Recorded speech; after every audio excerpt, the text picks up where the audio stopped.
So good day mga Balbon, welcome back sa channel natin, and this is our episode for sharing yung ating experience and mga information regarding our 2025 GLX Montero Sport. And bibigay lang natin kung ano yung mga nakita nating improvement or upgrades based from or versus sa ating MPV-4 na Ertiga papunta ngayon dito sa SUV. And of course, siyempre, hindi naman lahat ng sasakyan perfecto. So, meron din tayong i-share na mga punto kung ano yung mga hindi natin gano'n nagugustuhan, pero at least merong mga paraan para at least ma-remediate natin kahit paano, no? And of course, maraming salamat po muna sa lahat ng mga sumusuporta sa atin, sa lahat ng mga subscribers. And of course, kung hindi ka pa subscribe, try to subscribe to our channel. And if you like and you gain information na nagustuhan mo yung video na to, please consider subscribing and commenting. Hit mo na rin yung like button sa ating video, and that will surely help our channel to grow and to share more information sa inyong mga Balbon dyan. And of course, I would like to shout out sa Relay Impact. Aside from sa mga tropa natin doon na nag-aalaga kay Nando, syempre gusto ko yung service nila doon na pati yung makina, actually yung normal nila na car wash, yung makina mo, medyo pupunas-punasan nila ng konti. If you are around Marikina and you're looking for a quality car wash, silipin nyo lang yon. Sure ball, magugustuhan nyo yun. Relay Impact, shout out. Good vibes. Okay, simulan na kagad muna natin syempre sa mga improvement or upgrade na nakuha natin from the MPV to SUV. So, the SUV, the Montero Sport, have the 2.4-liter turbo diesel engine, 4N15. Ito yung pinakamatagal na ngayon na under production engine ng Mitsubishi for diesel engine sa ganitong variant. So, mapapansin mo talaga yung power kasi pagka yung previous ko is 1.5-liter gasoline engine, medyo hirap din or parang naghihintay ka para maabot yung speed na gusto mo. But in this engine, kahit na malaki yung kaha niya, kayang-kaya niya na hilahin yung buong body. Kaya talagang malaki yung naging convenience and upgrade para sa akin netong engine na to. So, nai-enjoy ko siya even in the city, at syempre, mas lalo na since this is a 6-speed manual transmission pagka long drive. So, enjoy na enjoy ko to, and then gamit na gamit ko din yung cruise control niya. Kahit na hindi siya adaptive, pero it's very convenient and useful talaga siya pagdating na, for example, sa expressway. So, ang ganda nun. And we tried to travel to north sa Ilocos. And alam naman natin doon, yung mga daan doon, mahaba na slopey minsan, merong mga paahon. Kayang-kaya, hindi nagkaroon ng problema. Hindi ako nabitin. Actually, sobra pa nga yung power ng engine na to. So, one of the upgrade that we had is the rear or the reverse camera dito sa base variant ng Montero Sport GLX. This is an upgrade from my previous car kasi nga wala naman siyang stock na reverse camera. So this is the manual transmission, and this is how to engage yung reverse camera. So you have to push down and then sagad mo sa kaliwa and then up. So malalaman mo na pasokan na talaga dun sa reverse pagka lumabas na dito sa infotainment mo yung camera or yung view sa likod.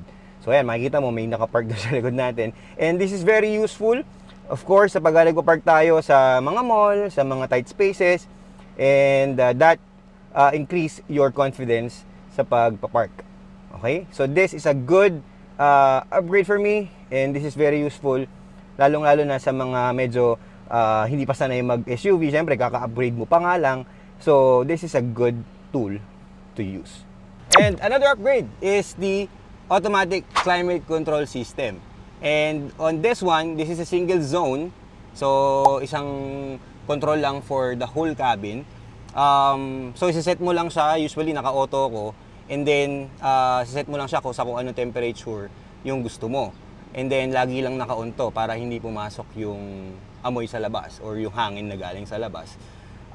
Ito yung fan speed mo. Yan, if you want to manually do it, syempre mamamatay yung auto. So pwede mong lakasan yan. Pero pagka pinindot mo yung auto, siya na bahalang mag-maintain nung lamig.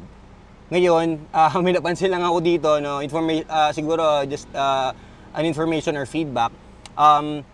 Minsan, kunyari nakaset ako for 23 and then I'm driving, gugulat na lang ako, biglang parang naamoy, parang may kakaibang amoy. Yung pala, nag-turn off pala to. So, I noticed na pagka binaba mo yung, once na nag-turn off to, pagka binaba mo yung temperature, bumabalik naman siya. Kailangan mas mababa yung temperature talaga dito sa loob kaysa sa labas, kasi nga, magmo-moist yung loob. So, ayun yung napansin ko, ayun yung na-notice ko dito. So, take note lang din sa mga bago lang din na gumagamit ng ganitong climate control system, na minsan mangyayari talaga yun kasi nga naka-auto siya. And you have to make sure na nasa na mas mababa yung kanyang yung temperature sa loob na nakaset dito versus dun sa labas. Meron din kasi ito dito sa may dashboard na temperature, outside temperature yan. Parang hindi naman ako ganun, parang hindi siya ganun ka-accurate eh. So, I'm always just making sure na mas pagka biglang turn off to, bababa ko yung temperature, and then it will automatically goes back to the automatic mode. Okay? So yan, ito good to. Magandang addition to or upgrade sa ating previous na sasakyan. So one of the upgrades na gustong-gusto talaga natin dito is the speed sensing door locks. So if you reach a certain amount of speed, like 5 to 10 kilometers per hour, automatic niyang ilalak yung lahat ng pintuan. So ngayon, naka-unlock yan. So if we will go, yun, narinig nyo? Automatic siyang ilalak. So this is a good upgrade for me, kasi before dun sa Ertiga natin, lagi tayo nare-remind ni Macy's na, nakalak na ba yung mga pintuan? Kasi nga meron tayong mga bata na kasama, di ba? So lagi tayong nare-remind. And this one, di mo na siya para isipin. Next would be, I really like the NVH. Yung feedback ng yung vibration ng makina papunta sa manibela, papunta sa pedals, saktong-sakto siya. Yung ingay na maririnig mo galing sa labas, napaka-minimal lang. Hindi katulad dun sa ating Ertiga, medyo pag may dumaan na motor sa gilid mo, sigurado magugulat ka minsan, no? Maririnig mo talaga. So, maganda yung naging upgrade nito pagdating din sa NVH niya. Another thing that we like is ito, yung grab handle tol. All four corners ng kanyang mga pinto ay meron. So, kahit dito sa likod, kita mo, meron niyang grab handle for ease of access. So, napakagandang feature niyan, lalo na sa mga bata and sa mga matatanda, napakagandang tulong sa mga sasakay. Okay, so next natin is the ground clearance. Of course, medyo mas mataas talaga to, at mas mataas talaga, to be exact, with versus the MPV na meron ako before. So, yung MPV ko naman is, nagamit ko naman siya sa mga medyo off-road, semi-off-roading, kasi nga mahilig tayo sa camping. And that is one of the reason why we upgraded.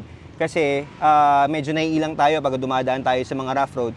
But here, with the Montero Sport, hindi ako nag-aalala na may kung anong tumama dito sa ilalim.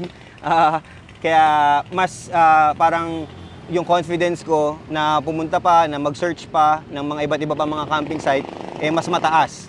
Actually, this stands in an 18-inch wheels. So, aluminum wheels to. And this is the Blackout series na kasama naman to sa upgrade natin. Actually, freebie to nung nakuha natin tong Sinando. Antimano, pinakabit na kagad yan and nanggaling to sa agent natin. Shout out John Cachola, pag meron kayong interest na kumuha ng mga Mitsubishi cars, reach out lang kayo kay John. Meron din siyang channel sa YouTube. Sigurado matutulungan niya kayo. Okay? So, ground clearance, ayos, pambaragan, tol. Another thing na gustong-gusto natin sa kanya is itong taillight, ano? So, pag binuksan natin yan, automatic magbubukas yung kanyang LED. So, both LED and ang pogi talaga tignan sa likod, no? Gustong-gusto ko siya. And kitang-kita to pagkagabi. Alright, so next natin yung mga hindi naman natin medyo trip dito sa ating Montero Sport. So, yes, this is very sporty. As you can see, even yung itong ano dito, papasok siya ganun, pag ganun, di ba? Pero makikita mo, kita mo yung gulong, no? Kita mo yung gulong dito. And that results to, kunyari, nagpalinis ako, di ba? Naglagay ng konting tar block. Makikita mo dyan, mayroong mga spatter na tumatalsik. And that will worsen pagka umuulan. So pagka umuulan, tol, makikita mo dyan, yung buong gilid na yan, may tumatalsik dyan, na putik. So, ganito din yan dito sa likod. Ayan, tignan mo, meron din ditong konti. Ayan, ganun din. Ganun din siya sa likod. So, ayan, wala siyang mudguard. Meron siyang mudguard dito sa likod, pero dito sa may harapan, yan, wala. May nakita na tayo at may nagbigay na rin sa atin ng information na pwede mo naman lagyan to ng mudguard para hindi na nga mangyari yan. And pinag-iisipan pa natin kung ilalagay natin yun. Pero yan, isa yan sa mga hindi natin trip sa design nitong Montero Sport. So next, ito naman. So, well, ganito naman talaga siguro yung design. Alam ko, may mga nakikita ko, ganito talaga yung design ng mga ibang MPVs and SUVs. Nakita nyo, ayan yung kaha niya, no? And then, yung pinaka-tapaload yun sa likod, actually, nandito sa may pintuan. So, pagka umuulan yan, ayan, ayan. Pag umuulan yan, sobrang dumi niyan at pumapasok yan dito sa gilid. Dito, pumapasok yan dito. So, hindi ko siya na-anticipate. Actually, yan, tingnan mo, makikita mo, may dumi na yan. So, pag sinarado mo yan, magiging part siya nung tambol sa likod. Di ba? Yung pang ilalim.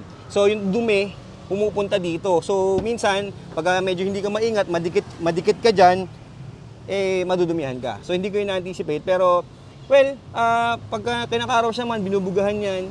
Pero, yun nga, hindi ko siya na-anticipate. Medyo hate ko lang yung ganyan design. Pero, yan talaga yung talaga ng mga SUVs di ba? So, ganyan talaga siya. Pero, yun nga, na-raise ko lang yung point na nagulat ako. Ganyan pala yung hindi ko siya na-anticipate. Ganyan pala yung design niya. Okay, next is our headlights. And mga ilaw natin dito sa harapan. So, halogen lang kasi siya. Both, this is a projector. Pero, mahina. Medyo nahihinaan ako. Initially, sabi ko, parang sakto lang Pero nung tumatagal na, nung nagdadrive na ako pagkagabi, nag-travel ako, I find myself na parang madalas ako naka-high. Kasi nga, nahihinaan ako sa kanya. So, one of things that we can upgrade, and if you have the budget, I recommend na mag-upgrade ka na din ng LED or any more powerful na ilaw para mas komportable ka mag-drive sa gabi. Sa sound system naman tayo, maganda, don't get me wrong, maganda naman yung tunog niya. May bass naman yan. Maganda rin naman yung tunog. However, on its price point, meron siyang ganito. Okay? So, initially, nag-assume ako na gumagana to. Pero yun pala, aesthetic lang to. So, we need to install a separate tweeter for it.